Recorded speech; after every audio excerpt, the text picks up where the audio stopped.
પરમેશ્વરની આગળ નમાવીએ. આપણી આંખોને બંધ કરીશું અને થોડો સમય એ પરમેશ્વરની સ્તુતિના આરાધનામાં આપણે જઈશું. કારણ કે એ આપણા પરમેશ્વર છે, જેણે આપણને ઉત્પન્ન કર્યા છે, જેણે એક વ્યક્તિ જહી ઉપસ્થિત છે જેને પસંદ કર્યો છે. એ મહાન પરમેશ્વર છે, જેની દયા, કૃપા, ભલાઈ અને કરુણા આપણી સાથે રહે છે. જ્યારે યરુશલેમમાં એ વિજયવંત પ્રવેશ થયો અને એ સમયે લોકો ખજૂરીની ડાળીઓ લઈને એ આપણા પ્રભુ ઈસુ ખ્રિસ્તને વેલકમ કરતા હતા. કારણ કે વચન લખ્યું છે કે જે પરાક્રમી કામો પ્રભુ ઈસુ ખ્રિસ્તે પૃથ્વી પર એ સમય કર્યા હતા અને એને યાદ કરતા અને એ કામોને માટે પ્રભુ ઈસુ ખ્રિસ્તને રાજા તરીકે સ્વીકારીને એ લોકો, એ ઇઝરાયેલના લોકો એ પરમેશ્વરને વેલકમ કરતા હતા, એ પ્રભુ ઈસુ ખ્રિસ્તને વેલકમ કરતા હતા.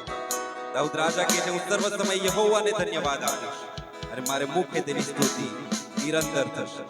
એટલે માટે વાલાઓ, જે પરમેશ્વરે 2000 વર્ષ પૂર્વે એ કામ કર્યા છે, એ આજે પણ આપણી મધ્યે એના એ જ કામો કરે છે. યોહાનની લખેલી સુવાર્તા 14મા અધ્યાયમાં લખવામાં આવ્યું છે, જે કામો તમે જોયા છે વિશ્વાસીઓ એવા ને એવા જ, બલકે એના કરતા પણ મોટા કામ એ આપણા પરમેશ્વર છે. માટે એની સ્તુતિ આરાધના કરતા, એમને ધન્યવાદ કરતા આપણે ધન્યવાદનું ગીત ગાઈશું.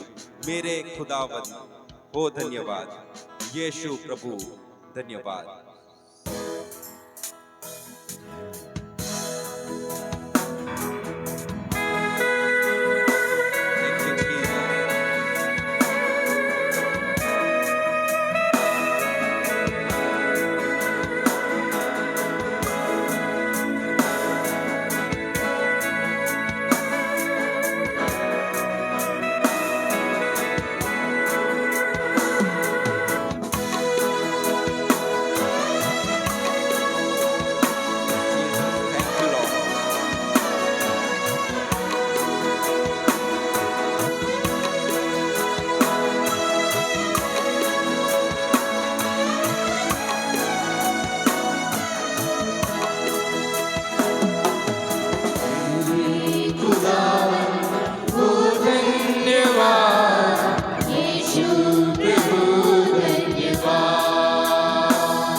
પરમેશ્વરના વચનોથી વિમુખ થઈને ચાલ્યા, પણ દેવે આપણા પર એટલો બધો પ્રેમ કર્યો.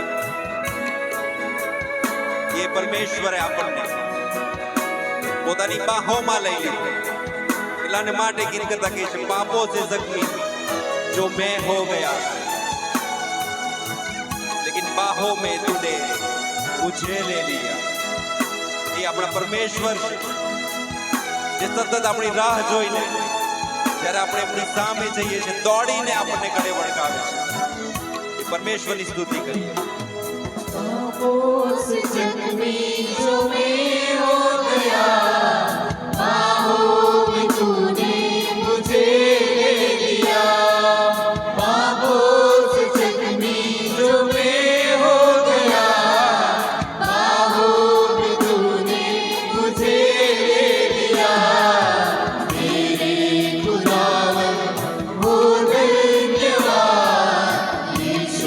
प्रभु धन्यवाद.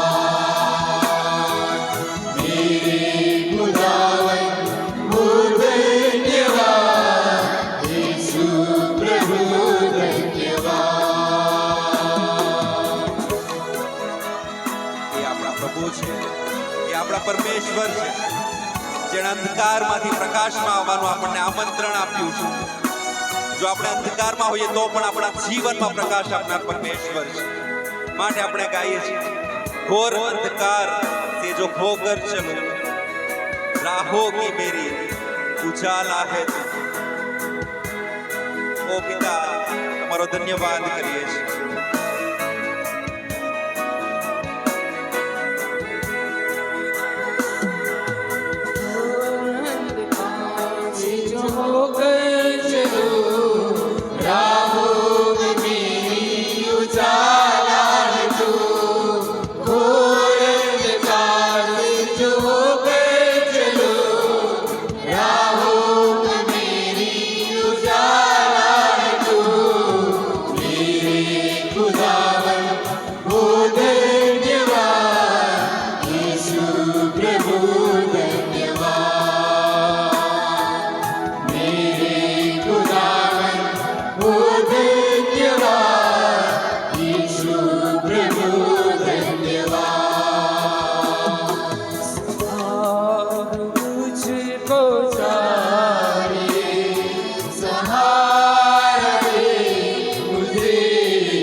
પિતા, તમારો ધન્યવાદ કરીએ છીએ.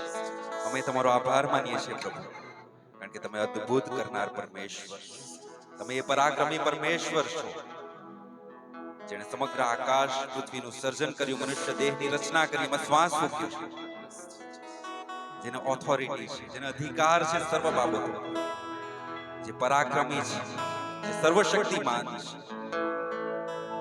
જે અદ્ભુત કામ કરનાર છે, એવા અમારા દેવ અને અમારા પ્રભુ.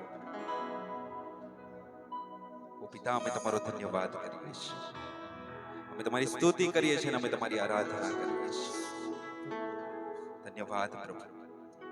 પિતા, તમે અમને એટલો બધો પ્રેમ કર્યો છે કે તમે અમારા માટે તમારા એકના એક દીકરા પ્રભુ ઈસુ ખ્રિસ્તને મોકલ્યા છે, જેમણે અમારા માટે દુઃખ સહન કર્યું, જેમણે અમારા માટે બલિદાન કરી દીધું, જેમણે વધસ્તંભ પર અમારા માટે રક્ત વહેવડાવ્યું છે. કારણ કે લેવીના પુસ્તકમાં એવું લખ્યું છે કે રક્ત વહેવડાવ્યા વગર પાપની માફી મળતી નથી. રક્તમાં જ જીવ હોય છે. એટલાને માટે દરેકના પાપોની માફીને અર્થે નિર્દોષ બલવાનનું રક્ત, જે જૂના કરારમાં પાપાર્થાર્પણને અર્થે વહેવડાવવામાં આવતું, એ અમારા માટે પ્રભુ ઈસુ ખ્રિસ્તે રક્ત વહેવડાવ્યું છે. એ રક્તમાં અમને પાપોની ક્ષમા મળે છે. તમારું વચન અમને એવું કહે છે કે જો તમારા પાપ કિરમજી લાલ રંગના વસ્ત્ર જેવા હોય તો પણ એને ધોઈને હિમ સરખા ઉજળા કરવામાં આવશે. ત્યારે આ સમય ફરીને એકવાર પિતા, અમે તમારા કૃપાસન પાસે આવીએ છીએ. અમારા પાપ, અપરાધ, ઉલ્લંઘનની કબૂલાત કરતા અમારા પાપની માફી માંગીએ છીએ. બધા સ્તંભ પરના એ જ પ્રભુ ઈસુ ખ્રિસ્તના રક્ત દ્વારા તમે અમને ધોઈ શુદ્ધ અને પવિત્ર કરો પ્રભુ. આ સમય તમારી સહાય માંગીએ છીએ પિતા, તમારી દોરવણી માંગીએ છીએ આજના દિવસને માટે. પ્રભુ, પર આત્મા અને સચ્ચાઈથી અમે તમારું ભજન કરનારા બનીએ. તમને ગમે એવું જીવન જીવનારા બનીએ. દાઉદ રાજા કહે છે, સત્યના માર્ગમાં તમે અમને ચલાવો, તમારી આજ્ઞા પ્રમાણે તમે અમને ચલાવો. પ્રભુ, એ જ અમે પ્રાર્થના કરીએ છીએ. અમે પિતા પરમેશ્વર એ દૈહિક બાબતોને ત્યજી પિતા આત્મામાં વધતા જઈએ એવું તમે થવા દો. પિતા, મંડળીના એક એક વ્યક્તિને તમારા હાથમાં સોંપું છું. અમારી આરાધનાને તમે સ્વીકાર કરજો અને માન્ય કરજો પિતા. આજથી અમે પિતા પરમેશ્વર એ દુઃખ સહન સપ્તાહમાં પિતા પરમેશ્વર એ દુઃખ પિતા પરમેશ્વર જે તમે અમારા માટે સમગ્ર માનવ જાતને માટે પિતા તમે એ સહન કર્યું એને યાદ કરવાને માટે પિતા પરમેશ્વર અમે તમારી સ્તુતિ આરાધના કરતા પિતા પરમેશ્વર તમારા ચરણોમાં નમ્યા છે. ત્યારે પિતા આજથી આ વિજયવંત પ્રવેશ જ્યારે યરુશલેમમાં થયો ત્યારથી લઈને પિતા પરમેશ્વર ગુડ ફ્રાઈડે અને ઈસ્ટર સન્ડેના પુનરુત્થાનના દિવસ સુધી પિતા પરમેશ્વર અમે તમારા વચનોમાં જનાર છે. ત્યારે પિતા એ વચનોની સમજણ આપજો પિતા.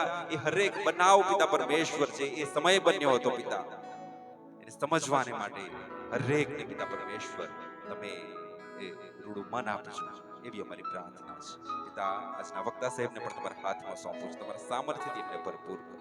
અમને પણ પિતા પરમેશ્વર વચનો સમજવાને માટે શીખવાને માટે પિતા જ્ઞાન બુદ્ધિ ડાહપણથી ભરપૂર કરો એવી અમારી પ્રાર્થના છે. અમે તમારા હાથમાં સોંપાતા અમારી પ્રાર્થના પ્રભુ ઈસુ ખ્રિસ્તના નામમાં માંગીએ છીએ. આમીન.